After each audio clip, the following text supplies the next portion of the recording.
On this episode of Leadership and Loyalty, Tips for Executives, we chat about the power of schmoozing and the possibility of mapping the human communication genome while holding off on some of that gratification that you're looking for. Welcome to Leadership and Loyalty Tips for Executives, part of the Full Monty Leadership Interview Series. I'm your host, Dov Barron, founder of Full Monty Leadership. If you're a new listener, new viewer, thank you for joining us. Strap yourself in. We're about to go full Monty. If you're a regular, there's a big thank you to you for being one of our over 1.5 million downloads and making us the number one podcast for Fortune 500 listeners and consistently keeping us at the top in next generation leadership, human resources, family business, and a whole bunch of other great business categories. Thank you for sharing the show with everybody that you know. And remember, we always need your help in staying relevant, so please go to iTunes, rate, review, and subscribe to the show. All right, let's strip it down and dive right in. Do you hate going to those networking or even social events because sometimes it feels like you'd rather stick a knitting needle in your own ear rather than listen to one more person rambling on about their wonderful children, adorable cats, talented dog, or the instant money-making MLM that they're in? Yeah, I don't know about you, but I've been there, and man, it's painful. Well, our guest today says that there is a great power in schmoozing and that small talk can be a highly valuable catalyst to delivering your significant message, a message that you could learn how to deliver and transform people's lives in as little as 60 seconds. Our guest today is Ariel Halevi. Ariel is the founding partner of VAYOMAR. Now, I just want to make sure I got that right, but we'll check in a bit. VAYOMAR is the leading solution provider for interpersonal communications-related challenges. VAYOMAR specializes in areas of persuasion and influence without authority in large enterprises. That's pretty fascinating. We'll get to that. With over 80 employees in offices in Tel Aviv, New York, Mexico City, VAYOMAR is the vendor of choice for leading international brands such as eBay, HP, Microsoft, Google, and Google, but that's another business. The company has a K-12 education division that is currently a formal part of over 300 public and private schools' curriculums throughout Israel, providing weekly classes to nearly 50,000 young adults, thus equipping them with critical 21st century life skills. VAYOMAR's vision is to map the human communication genome in a way that allows for quantifiable and measurable ways to see the individual's communication skills intelligence. So please, ladies and gentlemen, put your hands together and help me welcome Ariel Halevi. Woo! Crowd goes wild. Welcome, Ariel. Good to have you here. Thank you very much for having me. It's good to have you here, mate. So let's start right at the beginning with the fact that you and your organization have spent the last 15 years mapping interpersonal communication patterns. First of all, why? Because, most people, I think that one of the great challenges of our time is that people actually think they're good at communication. Now, I do this work myself. They actually believe they're good at communication, and often they're just crap. And most of us are pretty ignorant about how good or crappy we are. So what's driven you over the last 15 years to want to map that? Yeah, so that's a great question. My background and my business partner's background is in debating. So we were both competing on behalf of our college, and we kept seeing the same people win over and over again. And we realized there's a pattern there. And then we see a lot of other people who weren't even trying. And when we asked people if they wanted us to help them learn, they were like, you can't teach us that. It's a gift, right? Charisma is the gift of the gods. You're either born with it or you're not. We were like, no, that can't be true. There's got to be a way to let every person on the planet improve their life by becoming a better communicator. And that's really why. That's why we embarked on this. That's interesting. So you're part of this debate team. You're seeing people win. I guess it is a very sort of normal thought process that he, she has the gift of the gab. They've got the charisma. They've got their way. And very often, Ariel, I think that people will say, well, okay, but even if I learn that technique, there's the certain je ne sais quoi, there's the certain something that person has that I don't have. Is that true? Yeah, of course it's true. You know, you have a lot, but that doesn't mean you can't be great. You can be great with your own skills, with your own character, right? You know, we're not just talking about public speaking, right? We're talking about general ability to communicate yourself in a way that's true to what you're thinking and what you're feeling, that is effective in helping you achieve your goals, and that's communicative to the profile of the person in front of you, right? So you don't have to be like Michelle Obama. You know, when I watched her, I was thinking not just how great she was in her capabilities, but how many people must have looked onto her and said, I could never do that. And that to me is tragic. Everybody become a better communicator. It's a pattern. You do have to practice. I'm not going to tell you. I mean, the most I can contribute to anybody I work with will be 50% of their achievement. Their other 50% will be hard work and practice. I have not found a way of avoiding that.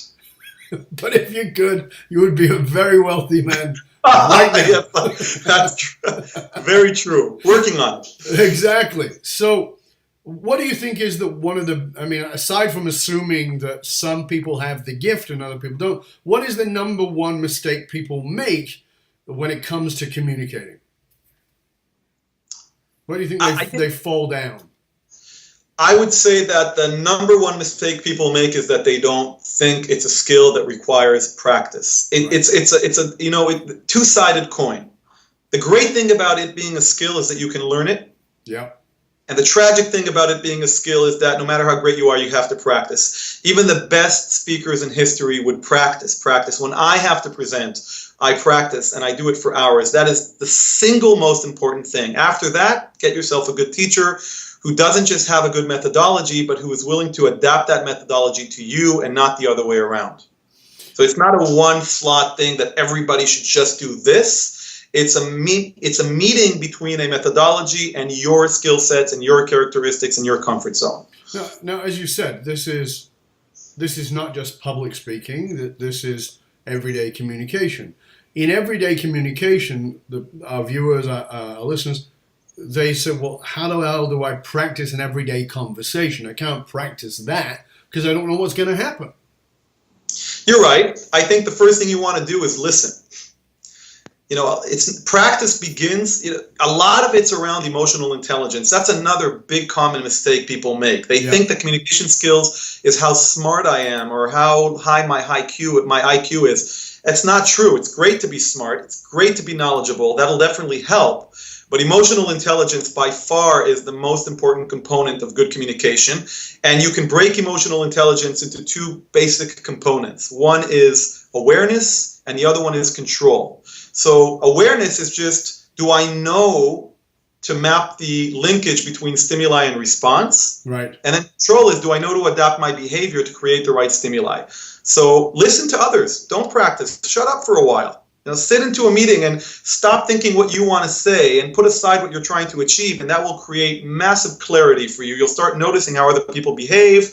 You can learn from other people's mistakes. Yeah, one of the key things that we teach in our corporate work is if you want to be interesting, be interested. Absolutely. And stop listening with intent to reply, but rather listen with intent to hear. And that is... I think that's a massive flaw in communication. When people are speaking, I think it's pretty automatic. I think, as you said, it's a discipline that we're thinking, okay, I can jump in with this, or okay, I can steer this in this direction, or I can make myself right in that way, as opposed to, what are you really saying? Tell me more, like requiring more from a person. I'm totally agree with you. We could definitely draw a linear line, right, of the relationship between how long it takes you before you start speaking to how likely you are to getting what you want. The longer you wait, up until a certain point, maybe not linear, but all the way, but the more you listen, the more you'll know what examples to use for the other person, the more you understand their value systems and how to get to showing them that what you're trying to get them to adapt is actually aligned with what they believe, the more they'll like you. People love being heard. So if they enjoy being around you, they'll spend more time with you, and there you have a bigger opportunity to influence them. So one of the things you talk about that I found particularly interesting, and I think it will be very interesting for our viewers and our listeners, is we tend to think of great communicators as being not even great communicators, but people in charge, great leaders, being the ones who have all the control, who have all the authority.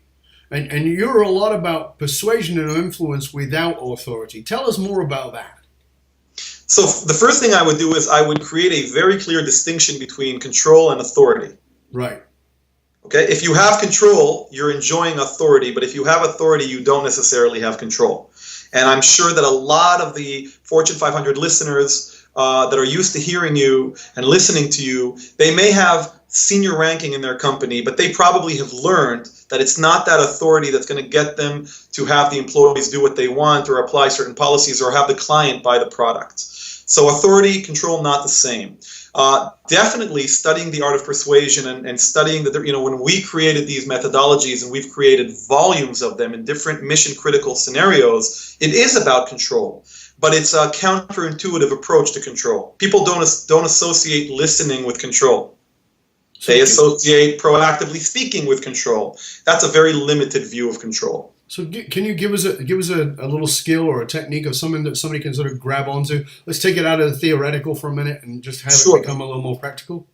Absolutely. I think one of the most effective things you can do when you're communicating with somebody and you want to influence them is to spend the first part of the conversation getting to understand what they would ask a genie in a bottle for. And I literally do this. I sit in front of my clients and I say, I'm a genie, make a wish. And I'm going to screw up your wish any way possible, so you better be clear. I want to know what you want. So people say, I want more money. Okay, here's $1. Yeah. Be clear on the targets. Be clear on the timing. And this is called consultative dialogue and value discovery. Try to spend the first part of your conversation with people getting them to express clearly what they want. Then reverse engineer into your position, meaning whatever it is you say, frame it around. So I know, Dov, that you're trying to achieve this. I think I may have a way of helping you with that if you're interested. If you get the word how out of their mouth, you're in.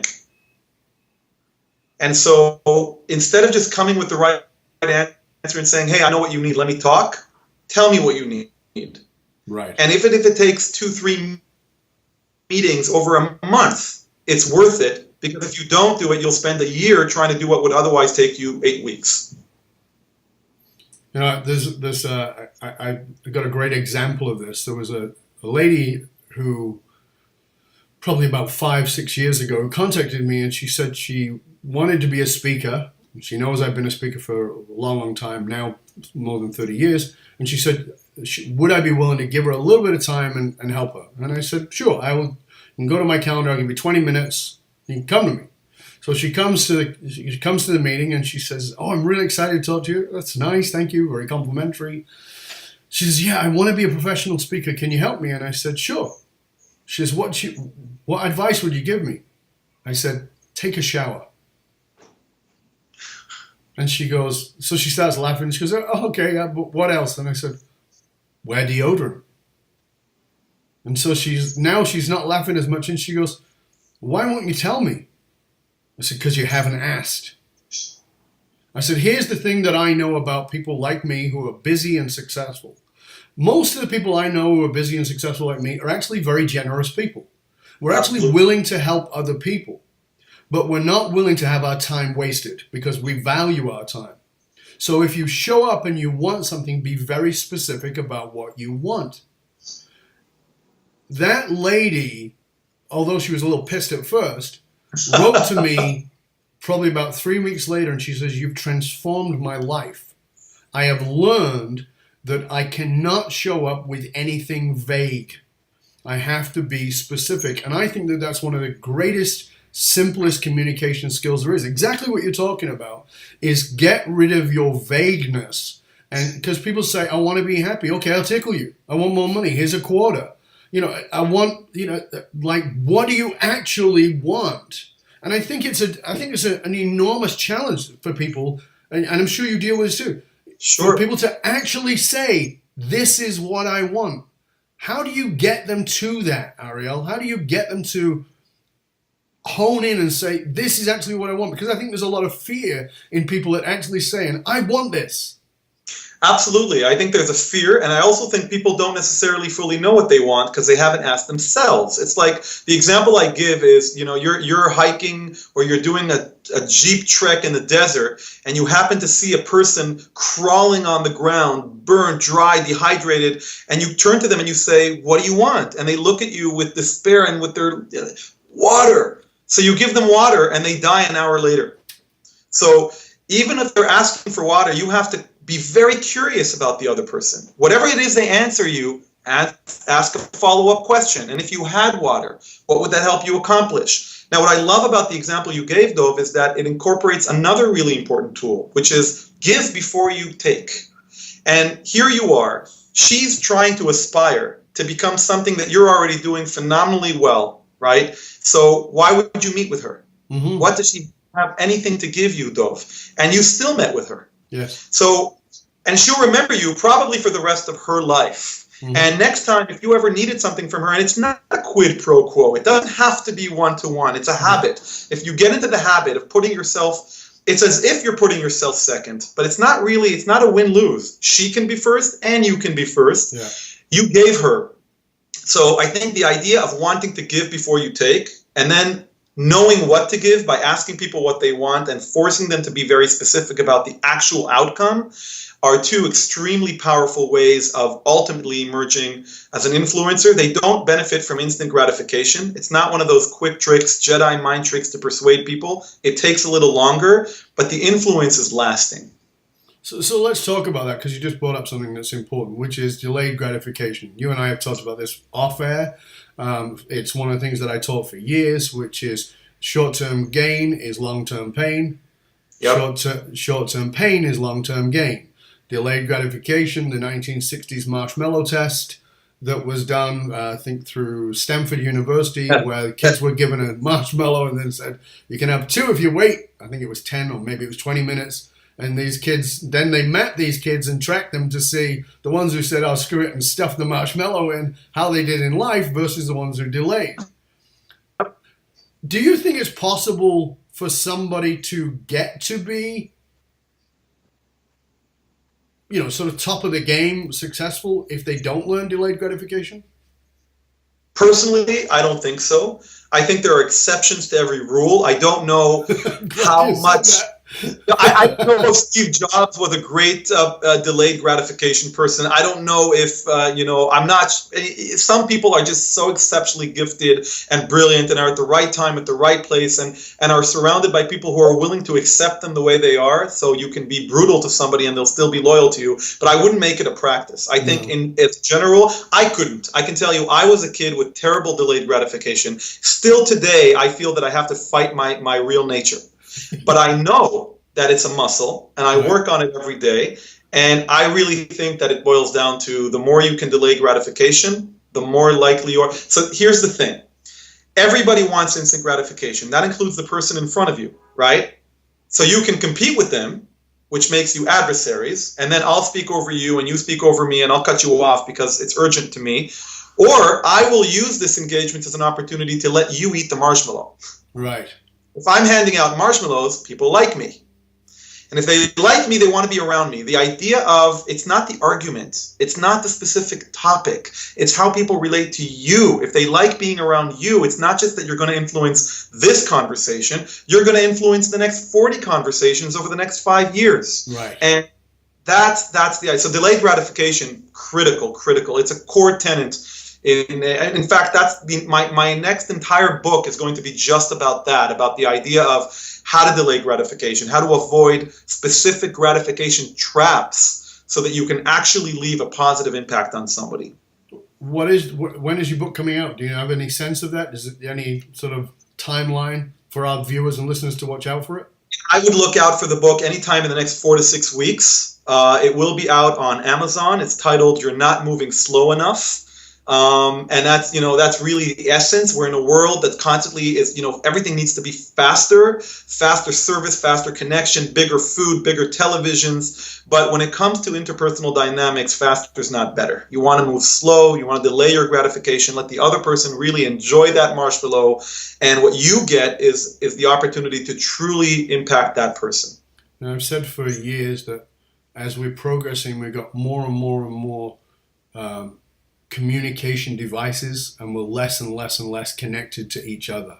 That's so sad, that we've got all. I mean, how many devices you got in front of you right now? 4, I think you said.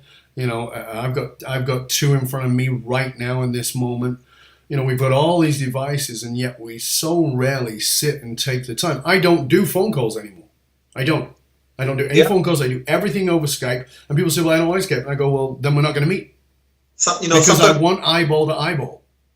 If I can't do that in person, I'll do that over Skype. I want to see your face. I read micro expressions. That's part of what I'm trained to do. And I know when you're full of shit, and I can hear it in the tonality. I can pick it up, but I can really see it in your face. But I can also see when you're struggling to say something, but I can feel the authenticity. I can feel the truth inside of it, even if you don't have the words.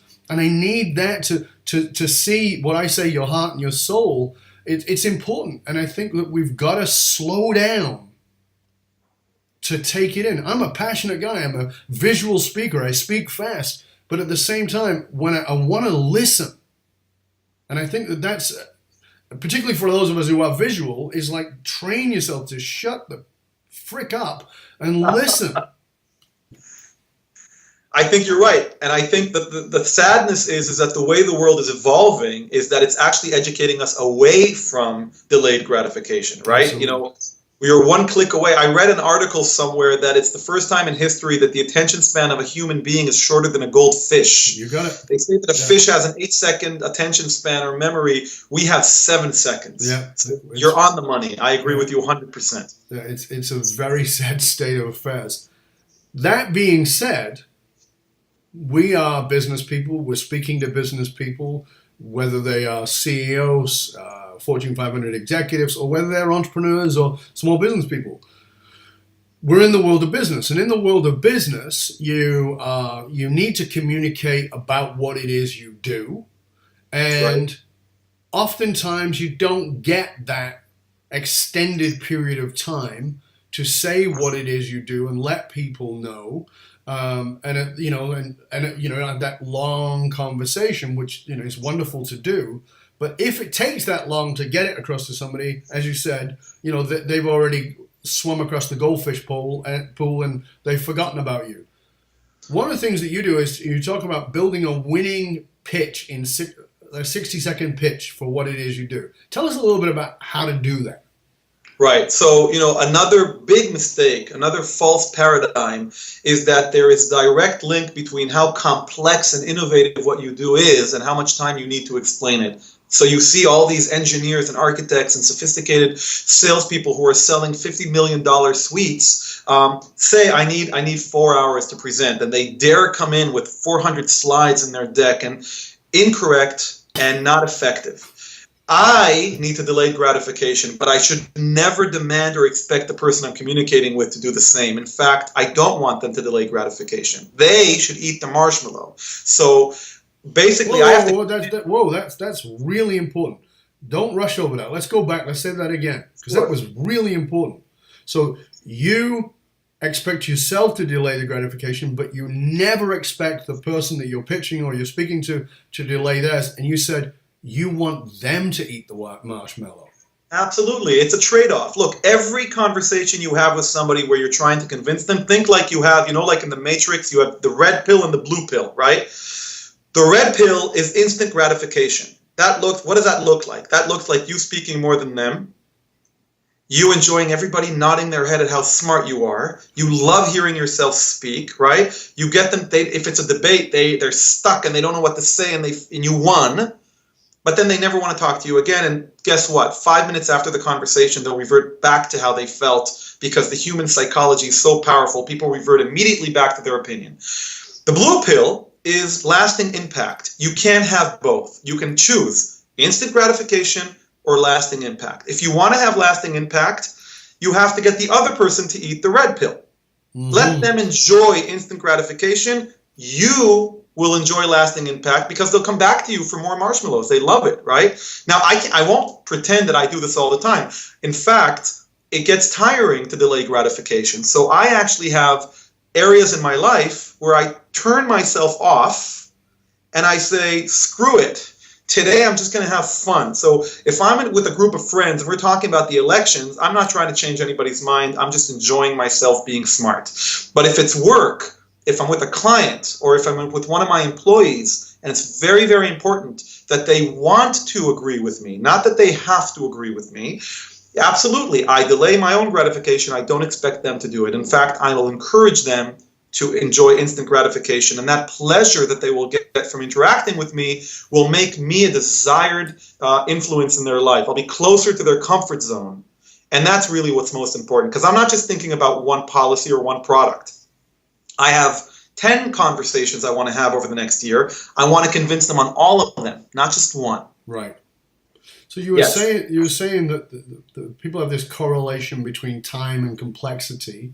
So how do we pitch? How do we develop this way to deliver our message in 60 seconds or less?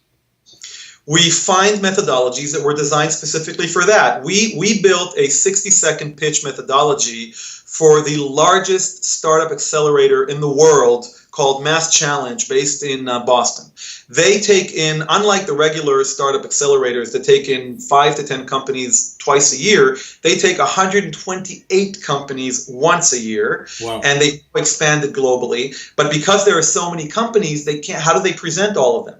There isn't time. No. So they brought us in to help them prepare for something they called Minute to Pitch It. They had 50 startups present in 60 minutes with voting in the middle. So there's a special methodology for that, and it's not very difficult. You break your minute up into 15-second segments, and you build into storytelling. So you have to have a powerful opening because you need to grab your audience's attention. Again, competition for attention is fierce today. First, get them to want to listen to you. Then you have to, in 15 seconds, describe your venture essence. This can be difficult. It requires some work. Then you have to present your traction. Your traction. What have you done so far? Okay. Your accomplishments. And if you're an early stage, talk about the team and the past experience. And finally, you have to end with a call to action. We actually have a podcast walking you through every one of these stages, and we've done it for literally hundreds of startups today. But it's not just for startups. If you're operating in a large Fortune 500 company and you have a whole portfolio of solutions, you should challenge your salespeople. Can they present the product in a minute without a PowerPoint? You're not allowed to use anything visual. You can't show anything. I just want you to talk for 60 seconds. Did you capture the essence, and is it linked to the value the client is interested in? If you can't do that, I don't care if you're selling $500 million worth. You could be selling more if you were able to do a minute. So can you tell us where they can get that podcast and listen in and work out how to do that? Absolutely. The podcast is on our company site. Our company site is www.VAYOMAR. That's VAYOMAR.com. And in the website, there'll be a tab called Resources, and you can see that podcast as well as other training videos on public speaking and so on. It's all open for free consumption. Fabulous. That sounds like a great thing to do. I do think that, I know this even from my own experience, that there is a certain ability that some people have to see very complex things and show them in the simplest possible way. Yep. And it seems like that's what this process is a way to take the complexity. Because if I say to somebody, what do you do? And they say, I'm a surgeon, it's vague. Now we're back to the vague. But if they say I'm a cardiovascular, thoracic, whatever it is, all the complexity of it, then I'm lost. And it's that I keep your heart healthy. Right. That's it. Right, and I think that it's finding that biteable piece that somebody else can say, oh, yeah, I need that. Oh, I want that. Oh, that appeals to me. That's something I'm looking to consume, whatever it is. And I think I know I meet this with people all the time who are saying to me, I just don't know how to put this in the simplest way. Because one of the things, I said this for years, because I've said it in many podcasts, because it was a huge challenge for me. I sat down with a guy that I was working with, that I employed, brought him in to work with me to help me. And I was working on something, and he said, well, we're going to start with you doing a session. You're going to do a session on me. I said, great. And we sat down was supposedly an hour, about 40 minutes in. He stopped me. He said, stop. I said, okay. And he said, you have no clue what you do you? And I said, not even for a minute. And he said, you know that what you do is brilliant. I said, oh yeah, I'm certain of that. I know the results I have. It's nothing egoic. I just know that I have great results and I can do it. But I don't know what the process is because I'm unconsciously competent and I can't do that. And, and he said, that's the number one problem most people have. They don't know that it's A goes to B or C or D, but it may go to C, B, or D. And you have to, sometimes it shuffles, and you've got to know what that sequence is and how that sequence works. But once you work that out, wow. So how do you help somebody get to that? How do you help them to... Again, I think we've come full circle on something we spoke about at the beginning of our conversation, which is start with the value. The solution may be complicated, but the value rarely is. Think about an airplane. If I started describing to you the complexities of aviation, how do you keep a 300-ton metal tube in the sky, which, by the way, to this day I don't get, which is why I have horrible fear of flying. It just doesn't make sense to me. But if instead of describing wingspan and lift and physics, which engineers love doing, right, because that's the essence of what they're solving, what if you just said to somebody, I could get you from New York to San Francisco in 5 hours. Imagine an airplane, imagine a bus that flies. How long did that take me to describe? Now let's take another example. Think about a microwave. Think about that. The technology there was still is groundbreaking, right? They're making the molecules of the food move, right? But I'm not going to describe that to you. I'm going to tell you, I have a shoebox that can heat your food in 30 seconds without lighting a fire. That didn't take me very long, right? So if you stop, but again, it requires delayed gratification because when we describe the product, we're describing our own creation. We're proud of it. Yes. Don't. Feel empathy. Put yourself in the shoes of your client. Ignore the solution and say, let's assume they consumed my product or my solution. What did they enjoy getting? What impact did it have on their life? That should not take more than 15 to 20 seconds sometimes. And even with sophisticated billing systems, and I would recommend that our listeners practice doing this on other companies' ventures. Take an air conditioner and describe it in 15 seconds, right? Take a